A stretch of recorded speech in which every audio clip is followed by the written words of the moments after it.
济州岛的夏天真的美到让人舍不得眨眼。我们家出国几乎99%都是自驾，因为方便、自由，还能带着小孩跟长辈一起轻松玩。这次的4天3夜济州之旅，我们走访了好多地方，特别精选出几个最适合3代同堂的景点。从租车开始一路分享，还会带你看看济州自驾需要注意的小细节。除了必去的秘境景点，我还发现了一个小秘密。虽然大家都说济州岛吃东西很贵，但只要吃海鲜就是最划算的啦。甚至还有连韩国人都不知道的当地自助餐，酱蟹、白切肉、白带鱼，通通吃到饱，一个人只要台币250。这些地方漂亮到连当地人都不一定熟悉，在这一集我会一次全部分享给你，保证看完都会想立刻订机票哦。Hello， 我们现在来到了济州岛。这一集呢，我们会从租车开始，分享完整的租车流程，还有在济州岛自驾应该要注意的事情给大家。在济州岛自由行，租车一定是最好最方便的选择。那我们这次预定呢是韩国第一的乐天租车，我们现在呢就要从5号出口出发，搭接驳车到租车中心。大家如果在租车上遇到什么问题的话呢，机场内其实有乐天的服务台，大家可以直接过去询问他们。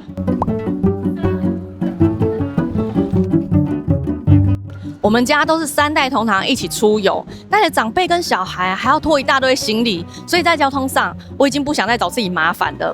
那我们这次呢是从乐天租车的网站上面预定的，它除了韩文之外呢，也有支援中文，所以操作起来非常的容易，完全没有看不懂的地方。订完之后记得到信箱去看看有没有收到确认信，上面会有详细的租车资讯，到时候取车就都靠它了。只要选好时间、地点跟车款，那他就会直接把价钱显示在上面，而且呢是直接含了完全免责保险的价钱，非常的清楚。再来呢，你就是只要填写好个人资讯，整个预定就完成了，真的很简单。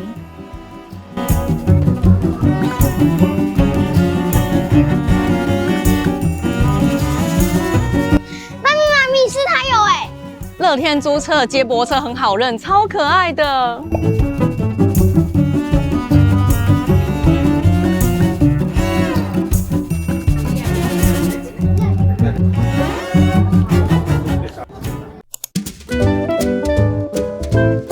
我们到了，这里是乐天的租车中心 Jeju Auto House， 它是济州岛最大的租车基地。我们从机场过来呢，大概是10分钟。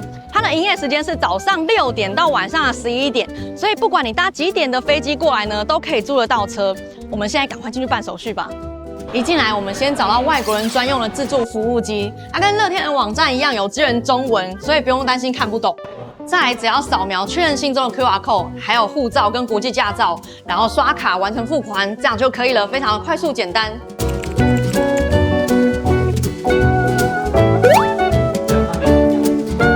哇，这里车子超多的耶，这个规模也太壮观了吧！真的不愧是韩国第一耶。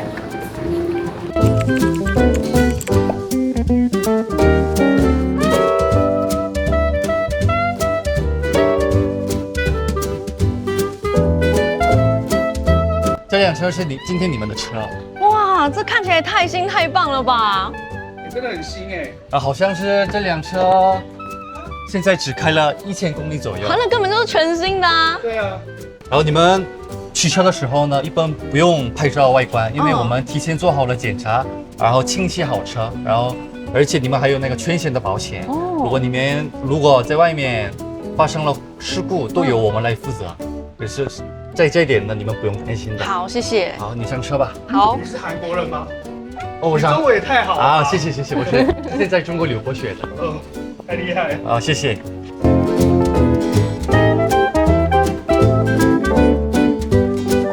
我们这次租的是 Kia 的 Carnival， 它是9人座。虽然我们家只有6个人呢，但是我们都会租再大一点的车子，这样子才不怕行李太多放不下。我们刚开始自驾的时候呢，人数都租得很刚好，结果变成行李呢没有地方放，后车厢塞不下，就要塞在脚下，整趟旅程都玩得超不舒服的。我们之前有试过，这台如果坐6个人的话，大概可以再放得下4个29寸的行李箱。我们之所以选择乐天租车呢，是因为它是韩国最大、服务最好的租车公司。它的车款选择非常的多，从小车、SUV、电动车到11人座的箱型车都有。那大家可以依照自己的人数或者是预算来选择车款。家里有小孩的，也可以在租车的时候加价预定安全座椅跟婴儿推车。那提醒大家一下，韩国这边的法规呢是6岁以下的儿童需要使用安全座椅。那我们家的小孩呢是都已经超过那个岁数，已经不需要了。我们刚里里外外都看过一遍了，每个人也都选好自己的位置。这台呢真的很新、很棒、很舒适。如果在旅行的时候呢，可以租到一台干净舒适的车子，那真的整趟旅程呢都会心情很好，有一个好的开始。那因为乐天租车都是直接含完全免责保险给大家，所以我们不用再检查车子的外观，在交车之前，工作人员也都会做好检查才交给你，所以我们现在可以直接出发了。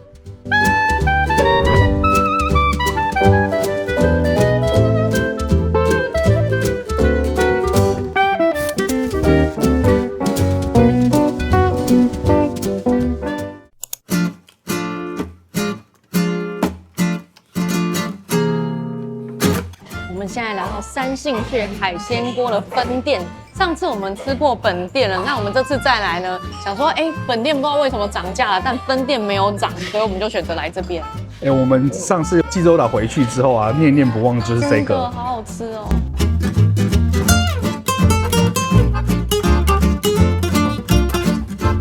一上桌不免俗的，先来一些小菜，这些都是吃到饱的，有些看起来很没有杀伤力的，却非常的辣。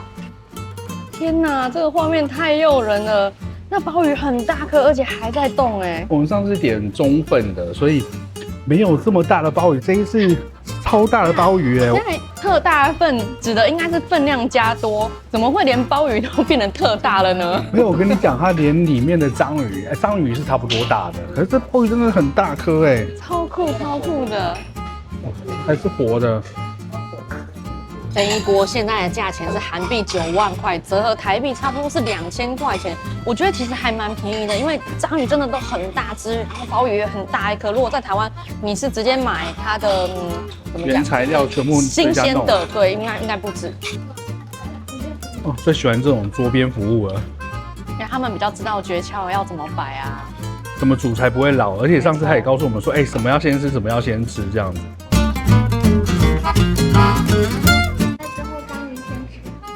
谢谢，他们的手法非常利落。如果是我们自己来处理的话，不知道要弄多久这一锅。这蔬菜煎饼啊，吃起来有点像我们那里的番薯饼那种感觉。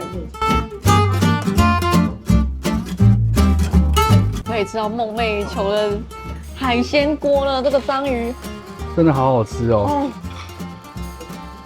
哇，无法用言语形容，想很久了，想了半年以上了。他现在在帮我们处理这个鲍鱼，它是要熟了才可以取下来它里面那个肉的内脏，对。他说去掉的那个是嘴巴的部分。我觉得来济州岛吃这个就是最划算的东西了，真的，因为我们那边就算是海鲜锅，这个钱应该是没有办法吃到这样子的阵容。对，哇，真的好厉害啊！这个是雪蛤，吃的时候要小心会爆汁，很烫的，然后也要再多煮一下。等一下，这鲍鱼真的好大一颗哦，好棒哦，好肥好弹哦。你先吃这个鲍鱼，这太好吃了，这是我吃过最好吃的鲍鱼了，很大颗，然后很柔软，很 Q， 对不对？它其实很柔软，可是因为太厚了，所以有点切不下去。可是切下去之后呢，很容易就分开了，很爽，我好想再多点几颗来吃哦。好吃哦，有够厚的。这真的是厚切鲍鱼，都没有切，本来就这么厚。然后我们另外还要点了一个青鱼，他们青鱼其实蛮肥的，我觉得来济州岛你们是可以点青鱼吃，因为普遍来说没有那么贵，而且又够好吃。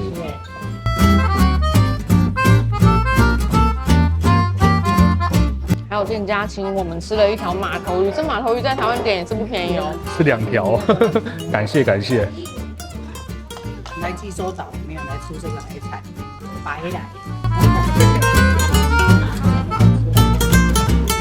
我们很推荐来三星穴海鲜锅的1号店吃，因为这边呢就是没有涨价，然后还有中文的服务。因为我们家的3代之中呢都有人完全不能吃辣，所以呢我就选择没有辣度的，但是还是有微微的一点点。那整个汤呢是很香浓很好吃。不敢吃辣的还可以尝试一下。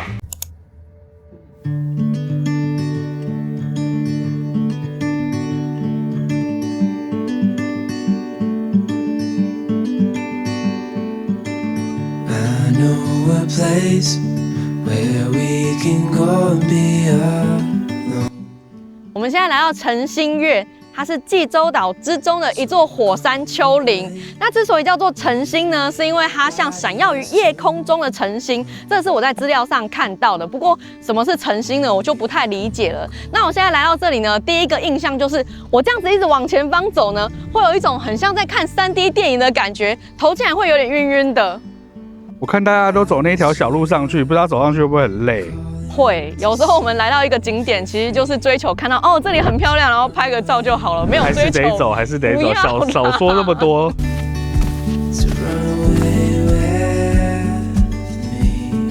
好了，不要再跑了，妈咪追不上，芭比也追不上。这条步道啊，其实很有小路的感觉，两旁虽然都是杂草，可是也蛮漂亮的。然后你再放眼望去，哇，超级辽阔的那个远山的景色，真的不是盖的，难怪这个地方会有名。加有水哦，看它北海道知床五湖哦。阿嬷竟然给到知床五湖的评价，哎，就知道评价有多高了。就当运动一下吧。他们这个地呀，都是用麻去铺的，所以走起来其实非常的轻松好走，而且不会觉得泥泞。来这个地方玩有一个秘诀，就是不要往上看，往上看你就不想走了。你往地上看的话，不知不觉就走到了。你想着你的体重会往下掉就好了，好不好？好吧。有没有一种骄傲的感觉？还没走上去，还剩下大概100步。哦，这家伙永远跑在最前面。哦，已经到了他跑给我们追的年纪了。对，而且其实这个坡度很斜，我有点担心阿嬷走不上去。不会啦，不会啦。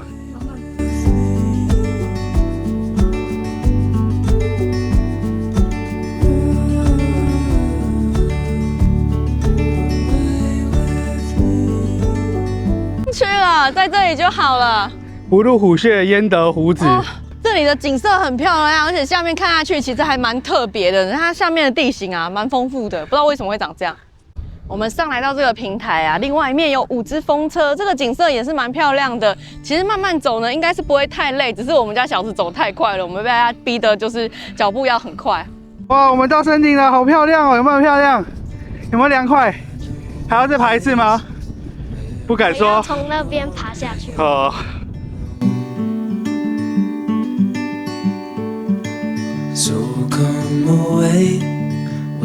我们已经快要走到底下了，往下走的时候呢，才会知道上去容易，下来难。下来的话呢，蛮需要脚力的，所以脚力不好的人要考虑一下。可是我还是很推荐这个景点，因为从上面看下来啊，真的无敌漂亮。只是说呢，这个地点呢，它交通比较不方便，推荐大家自驾来，这样子呢会比较容易一些。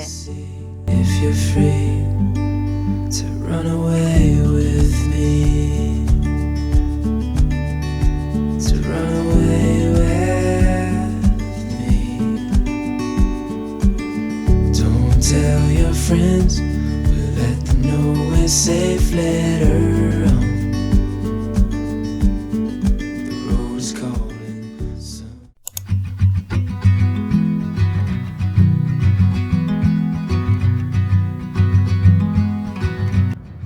来跟大家分享一下这台车我很喜欢的地方，它的座椅很好坐，而且整体空间呢很宽敞。然后我的脚呢，其实座椅没有调得很前面，可是脚是可以完全伸直的，这点还蛮厉害的。你们看，踢腿都没有问题。这台车有很多的充电孔，在驾驶座第2排还有后车厢都有可以充电的地方。驾驶座这边呢有2个充电孔，都是 Type C 的。那其中的这一条呢，它是连接着 Apple CarPlay。然后再来呢，这个点烟器的部分啊，这个车充是我们自己带的，因为我们拍摄啊需要有很多的设备要充电，所以我们就会准备很多的充电器。在驾驶跟副驾的椅背呢，也有 Type C 的孔，可以供第2排的乘客充电。这台车还有一个我很喜欢的功能，就是它的椅背可以加热。虽然说现在是夏天，但我还是很常把它打开热敷我的背。这台车呢，它是滑门的设计，而且虽然它是大车，但是门槛做的还蛮低的，所以长辈跟小孩上下车都很方便。阿嬷的脸太怕晒了。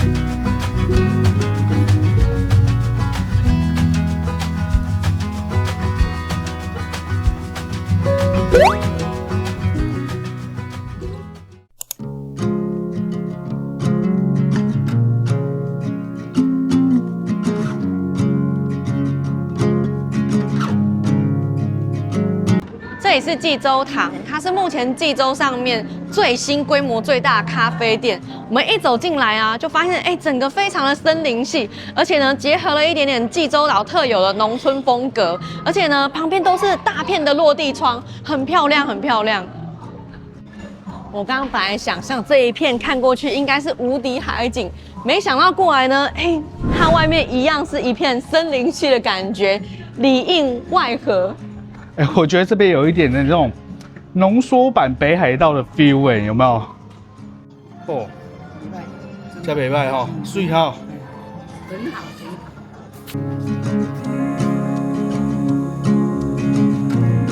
哇，天哪，真的漂亮！我觉得我们低估了济州岛，对啊。它算是融合了自然环境，然后又把里面的造景也做得很好。虽然说夏天来济州岛真的还蛮热，可是呢，很多咖啡店都像这样子做一大片的窗景，这样我们在里面吹冷气也可以看到外面的美景，多在里面消费这样子，坐着喝1个下午的咖啡。我觉得这就是最高的行销艺术。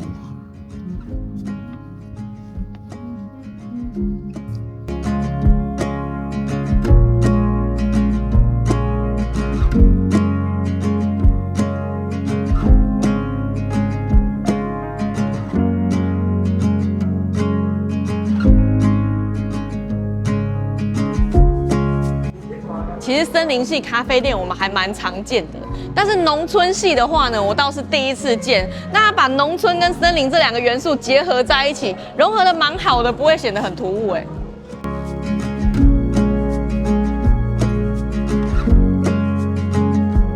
好香哦！你知道，不是面包的香，我跟你讲，我看到他们在炒东西，好香哦。哇，2个都太香了，我被混淆了。这边呢，你不觉得很像大卖场的场景吗？我觉得很像那种什么乡村厨房啊。哦，乡村市集有像哦。没错。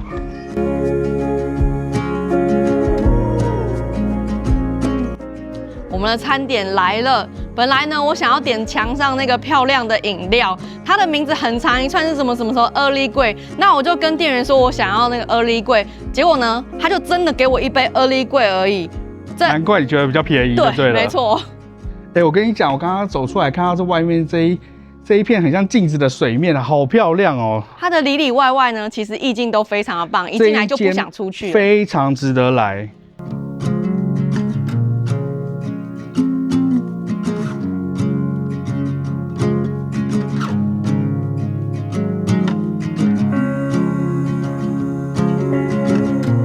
好吃吗？它的面包很松软，这个是济州抹茶，里面还有一点红豆泥。这面包虽然稍贵了点，但是它的景跟面包本身都很有水准。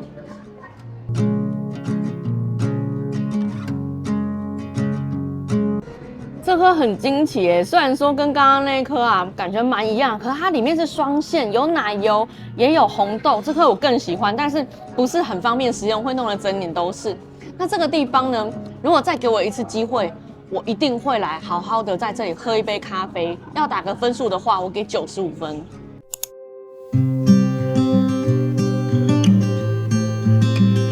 这里是济州松堂童话村，它是结合济州文化跟风景的一个园区。那其实这边呢，除了风景之外，还有一些东西可以看，比如说还有一些很特色的伴手礼店啊、咖啡店。然后我们等一下呢，就是看有什么有趣的跟大家说。现在应该是绣球花的尾声了，不过绣球花呢还是满山满谷的，非常漂亮。那虽然里面这边呢是人工的造景，可是它弄得很壮观，所以我觉得在这边拍拍照啊，应该也可以耗掉不少时间哦。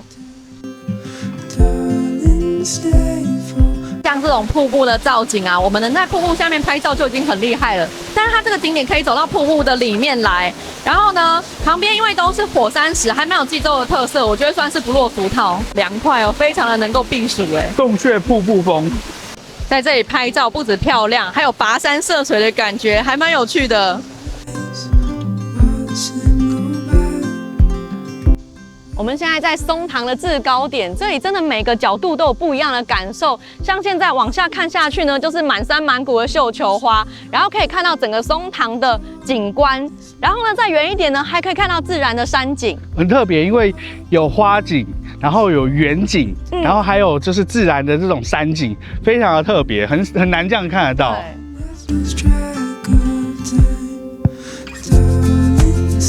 我们觉得这个景点真的是非常的佛心，因为它完全是不用门票，然后它把济州岛的所有特色都浓缩到这个园区里面了，而且还做得很漂亮。我们看济州岛上面大部分的景点呢都是要收费，而且门票都还不便宜哦。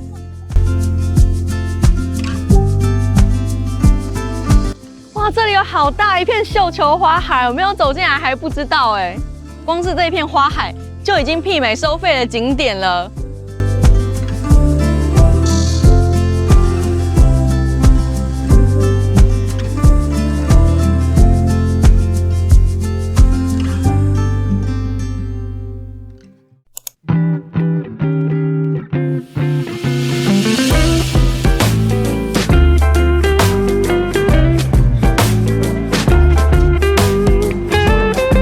这里是星巴克韩国最大的典藏咖啡旗舰门市，它这边里面呢卖了很多独特的品项，是外面的星巴克喝不到的。我们刚刚呢有拍了一些店员在手冲咖啡的样子，真的会让我蛮想喝的。我觉得最厉害是这一片落地窗，因为看过去是刚刚整个松堂在里面。它其实整栋建筑的通透性都很好。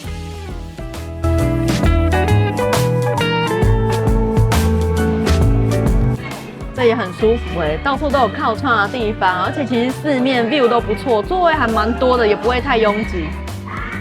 哎，我最喜欢这一面呢。这样子看巨文月真的非常漂亮。没错。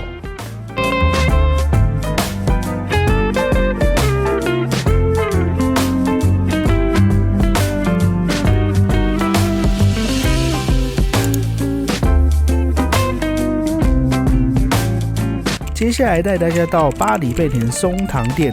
其实我原本完全不知道这间店，是因为朋友来济州岛旅游的时候，特地买了这里的伴手礼送我们才惊觉，原来这间店在韩国可是家喻户晓的名店啊。他们的伴手礼做的蛮符合现在人喜好的趋势，就是有点丑可爱的。你才丑嘞！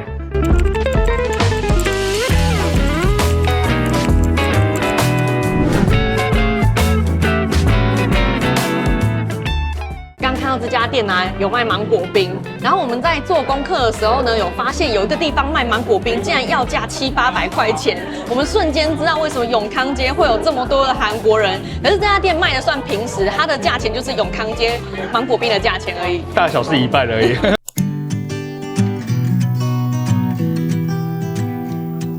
这里是口利口咖啡，它是吉普力旗下母女宅急便的一个主题咖啡。那口利口呢，它其实是母女宅急便中主角所居住的一个海边小镇的名字。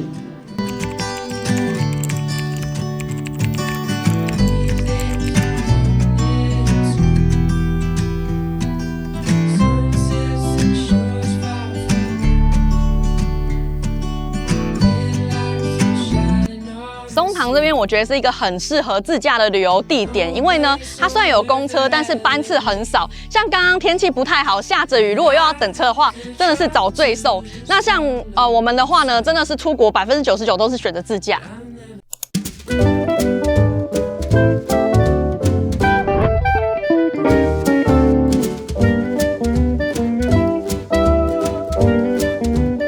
这里是小马牧场，它是一间咖啡店，但是它有很大很大的腹地。我们看身后，真的有蛮多只小马在这里的。那它是一个免费的景点，但是如果你是要体验个别的项目，比如说骑马啊、喂马啊，这些都是需要付费的，但是不用门票。你看到动物很开心，可是又爱又怕，对不对？不敢靠近，对不对？敢。真的吗？嗯。这里的马都是 pony， 都是小马。然后你看哦，这里的栏杆啊，都被它咬得烂烂的，不知道是在磨牙还是肚子太饿了。不知道为什么要咬那个木头，我觉得真的是太饿了。你看，还捡外面的树枝来吃，哎，它那个栏杆快被它弄断了耶。你知道我现在干嘛吗？拍马屁。没错，被你发现了，可恶！说真的，这些马屁蛮漂亮，蛮好拍的。真的。对，它的毛皮啊，非常的光滑亮丽。欢迎大家来这边拍马屁。现在我跟弟弟要一起骑马出发了。我刚刚本来以为是我跟弟弟要骑同一匹马，结果他们说呢，是因为一匹马自己走的话，怕马会害怕，所以我们必须要2匹马一起出发。所以你们就2个一起上了哦。猪猪，你开心吗？哦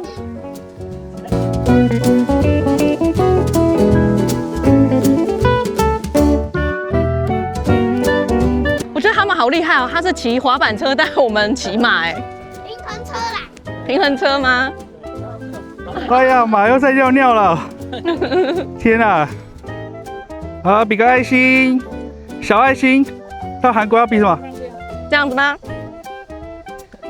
有开心吗？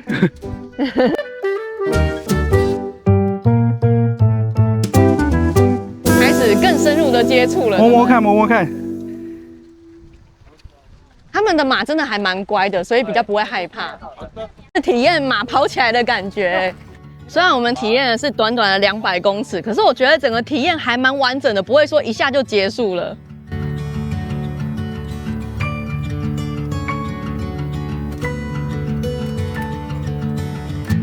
哦，你最喜欢小马对不对？它的毛都还没换完哎。不要说不怕被咬，我还被驴咬过，马都咬过，还被羊撞过。没错，我超强的。你不要看马那么小哦，它们还蛮凶的，刚刚差点把竹签咬断。他们把喂马的红萝卜串在竹签上，这样长长的，小朋友在喂马的时候就很安全，不怕会被咬到手指头。我觉得这样的设计蛮贴心的。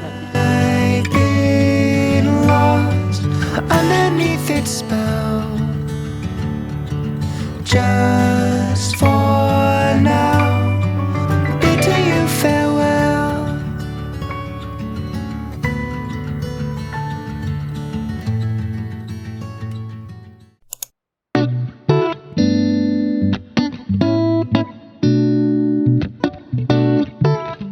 这里是 Olive Young 西归浦革新都市店。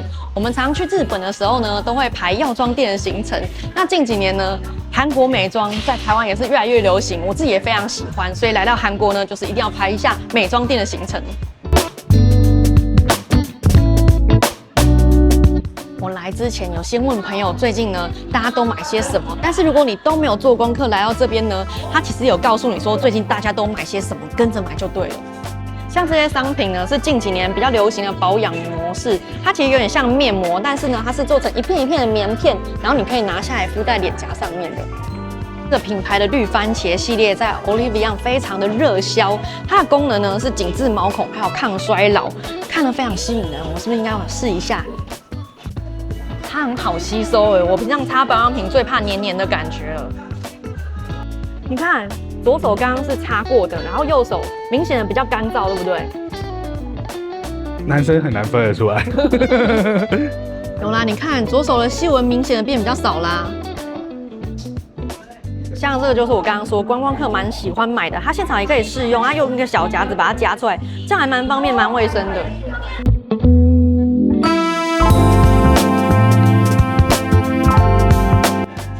真个是雪绿茶博物馆那个品牌的茶，而且上面还有 Hello Kitty， 不知道雪绿茶博物馆有没有卖这个款哦？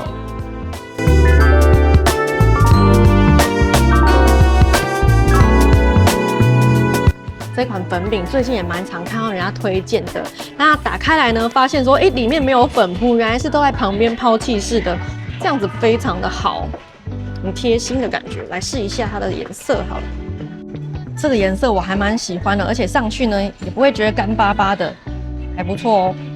这个服务也很贴心，旁边就有卸妆水，让你可以直接卸掉。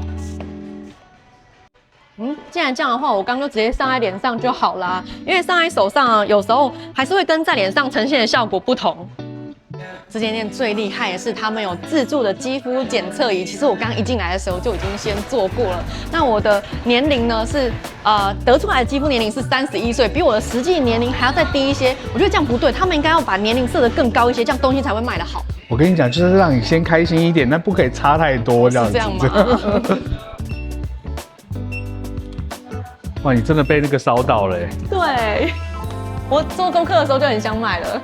你刚刚就用，觉得还不错，是不是？我刚刚试用觉得还蛮好用的，但很多东西呢是需要时间去验证的，但是价钱很便宜，所以我觉得不妨一试啊。这边其实我蛮喜欢，因为它空间很宽敞，因为每次我们跟你去药妆店，我都在挤来挤去。在济州岛开车，有时候速线会突然变化很快，像现在的速线变成30，那可能这边的附近就是有学校，但是呢，导航都会跟你提醒的。这边的标示就在说这里是学校附近的区域，所以速线就会变成30。我们在国外开车都会特别谨慎小心，很怕发生车祸。那乐天跟我们说呢，如果我们在路上遇到任何事故，只要打15881230联络他们就好了。像我们之前在日本发生小车祸有够麻烦的，要先联络警察才能打给租车中心。那这边不用，直接打给他们就可以了。济州岛很多的路标上面呢，其实都有中文，所以还蛮清楚的，不会不知道怎么走。你在这边开车很得心应手的感觉，因为它的方向呢，就跟台湾的一样就是靠右行驶的，所以完全不用改变任何的习惯，对吧？没错。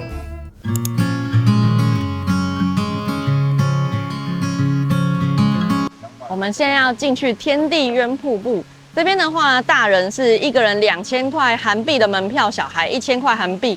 那本来我们下车的时候呢，觉得今天太热了，走不了。可是一走进来呢，里面绿树成荫，非常的凉快，而且步道很平坦好走。有凉吗？凉。哦，介意哦。凉哦，喜欢。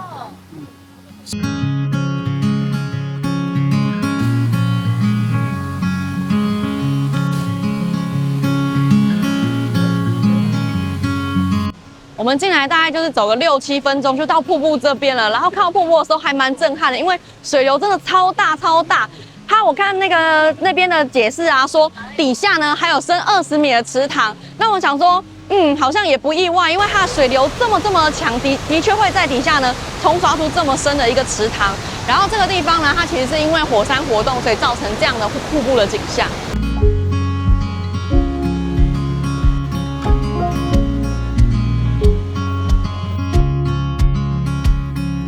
我们去过很多漂亮而壮丽的景点，像这样的景点呢，通常都会有一个传说。那这边的传说呢，就是有龙住在这个底下。那以前呢，要是不下雨的时候，他们会在这个地方祈雨。所以说呢，这地方应该就是像圣地一样的存在吧。瀑布的前面有很多人在拍照，大家都还蛮自制的，拍完就离开，不会停留在瀑布的前面。可是当我们往回走到这上面一点点的地方来的时候，发现这边拍瀑布角度超好的为什么不在这里拍嘞？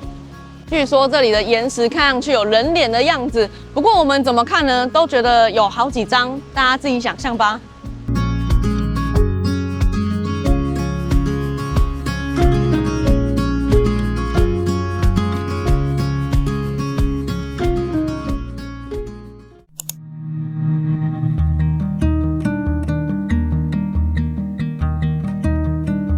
这个景点呢叫做独立岩，它是由火山爆发之后凝结成的熔岩形成的。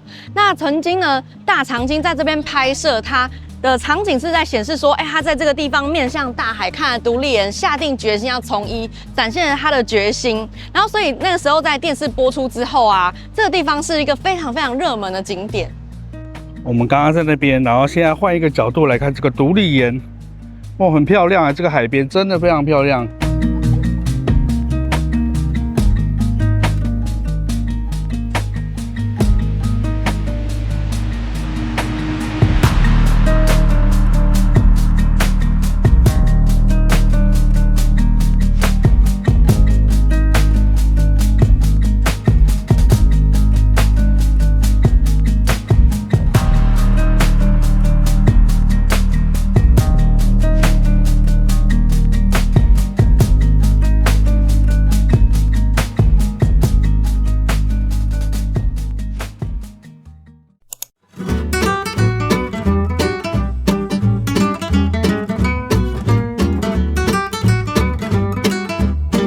我们现在来到西归浦的一间自助餐，我跟你讲，他们的自助餐啊是吃到饱的，而且非常厉害的是这边啊几乎全部都是当地人。那他们这边啊吃自助餐啊大概就是1万韩币，他这边贵了2000块，贵在哪边？它的菜色非常的厉害。我跟大家讲，它的菜色非常多，但是最经典的菜色是这一些。你看哦，我们下飞机大家会去是什么？姐妹面条是不是有这个？白切肉超好吃，它这边让你吃到饱。而且我跟你讲，我刚刚吃的时候，它的口味非常好吃，就是新鲜没有腥味。再来是酱蟹，没想到这样的价钱能够吃到酱蟹，而且真的还蛮新鲜的哦。还吃到饱的。这边有炸白带鱼，然后旁边还有一些青鱼，这个是血肠。哎，拜托，白带鱼不便宜耶，大家有来这边吃过就知道了。这边的一些小菜跟泡菜也都做得很好吃，像我们拿的这个鱼干啊，哇，脆脆的。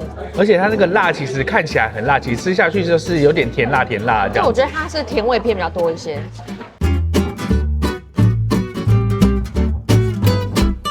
还有自助煎蛋、自助泡面，我们在便利商店看到的泡面啊，有够贵，你在这边吃2碗就回来了。我爸说哦，包那最后价还一直狂吃，把菜夹在那个里面，它里面包的竟然是意大利面的，包太多了吧？对啊。这里有一整个冷冻柜的冰棒可以选择，我看每个人手上都拿一支。那像我们像家这样子3代出游啊，在雨中吃饭是一件很麻烦的事情。可是呢，你来到自助餐，每一个人可以按照自己想要吃的东西、想要的口味去选择，这样子真的好棒。而且这边很多不辣的东西可以选。然后我跟你讲啊，他这边切肉的大哥啊，他会中文，他是华侨，所以我觉得听到他一讲话，我整个心都安了，特别亲切，而且东西非常好吃。这已经是我不知道第几只的酱蟹了，超好吃的！没有想到这样的价钱呢，就能够在这里吃酱蟹吃到饱。我光吃这个你就划算了。这是我自己做的吐司夹蛋。这么开心？嗯。你知道酱蟹是什么吗？白饭小偷。那你是酱蟹小偷，一直拿，没拍谁？钱的。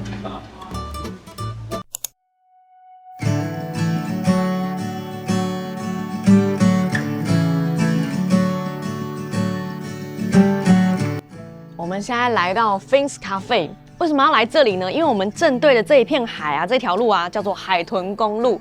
听说呢，坐在这间咖啡厅里面往外看，就可以看到海豚在里面跳舞。这间咖啡厅非常的漂亮，融合了现代跟传统。上面呢就是济州岛传统的石头屋的样子，不过咖啡的内部呢还是蛮现代、蛮舒适的样子。它的入口很难找，有没有？晃了一圈才发现。Faces just stop and stare, catching no light. 我们小小在这里喝个下午茶。今天天气很好，天空很蓝，可是海豚却没有出来晒太阳。但我觉得海豚就算这里很多，但也不可能就是随时想要让你看到就看得到的吧？据说有时候运气好的话，会真的就是很清楚的在那边跳。等一下我们走这条公路看看有没有遇到。现在海面整个波光粼粼、闪闪亮亮，可是说真的，眼睛没有办法直视海面太久，会有点受不了啊，太闪了。Carry you.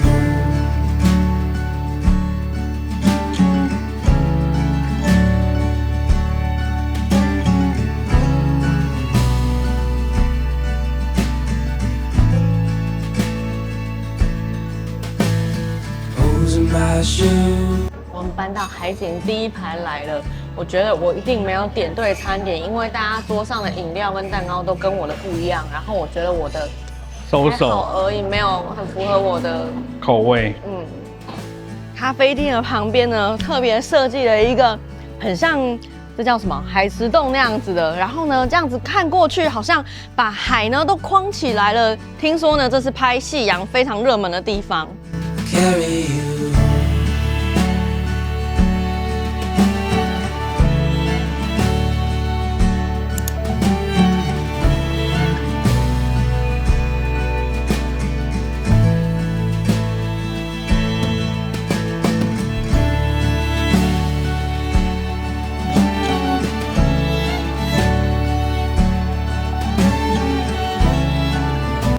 我们现在出来到咖啡厅外面的这一片海，可是呢，真的都没有看到海豚。我看到评论说有人他天天来，天天看到。我觉得可能是我们守候的时间不够久，可能呢就是要有闲情逸致一点，才可以在这边看得到海豚。你看那边岩石上的鸟，在那边一动不动，我们观察很久了，就像雕像一样。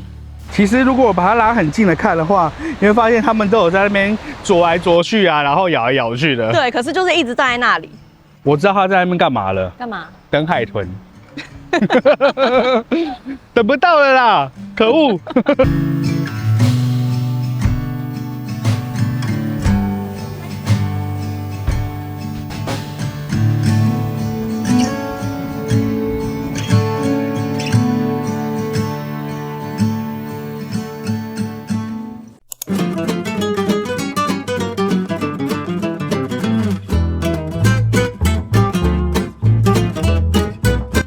我们现在来到海豚公路上的一间 CU 便利商店，来这里干嘛呢？你可以来这边啊，补给一些你路上需要的东西，然后呢就可以免费上2楼看海景，在这边也可以看到海豚哦。所以这是人家说海豚 CU 就是这样子。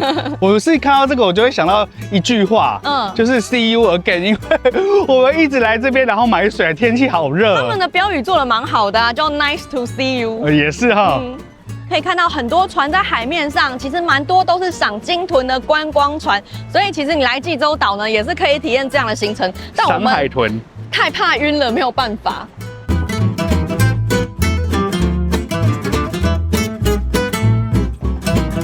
再给海豚一次机会。我们刚刚呢都坐在窗边等海豚，可是真的是太热了。那大家一定要消费再上来，毕竟人家提供了这么好的场地，我们也不要让人家有太多的麻烦。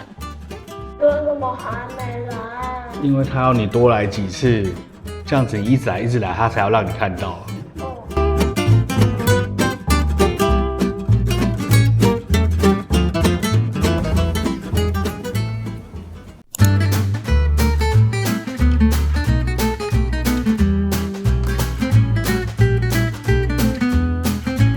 这里是3房3乐园，它是一个充满时代感的乐园，很像我们以前的明德乐园。那这边呢不用门票，但是每一项设施它是单项收费的。我们去看看，这边是它的各项收费。那花草是其中最热门的项目，我们等一下跟大家说为什么。我们刚付了1个人5000韩币的门票，进来这个区域呢都可以无限的畅玩。这家伙一定会躲，一定会躲。哎呦，你这次敢喂嘞！他在门口的时候，他就给我们这一把，想说是什么？原来是可以喂羊。不错，这样子票蛮值得的，对不对？又爱喂又怕，对不对？虽然说羊是一种温驯的动物，可是自从我们上次在清迈被羊撞了之后，我现在有点阴影，有点害怕。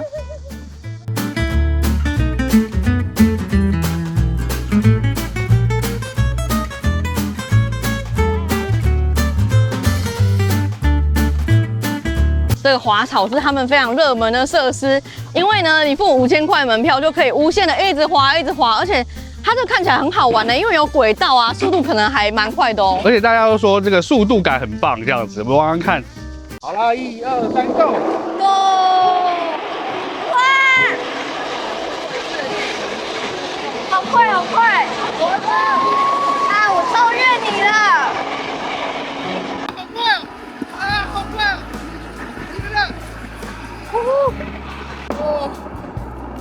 很快耶！好玩吗？好玩。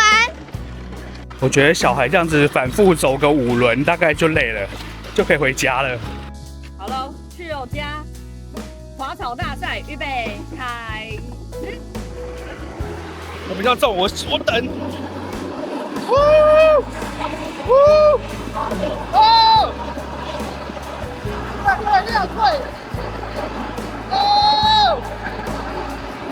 如果这个有自动送上去的话，就会更好。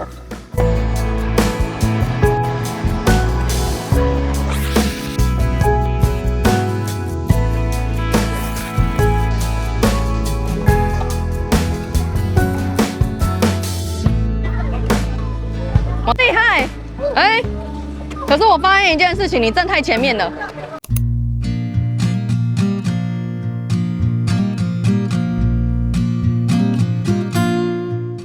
我们已经还好车了，整个流程只要确认自己的行李有下车，把钥匙交还回去就完成了，很简单很快。这趟旅程非常感谢乐天租车，让我们在交通上没有任何的后顾之忧，因为乐天租车给的保障很全面，租车包含了完全免责保险，就算发生事故也不会产生任何的费用，不像其他的租车公司在理赔上可能会有许多条件的限制。这边我们分享乐天租车的优惠折扣码 Welcome。欢迎大家到济州岛的时候多多使用它。那我们等一下一样搭接驳车回到机场，我们就在这边说拜拜喽。大家拜拜。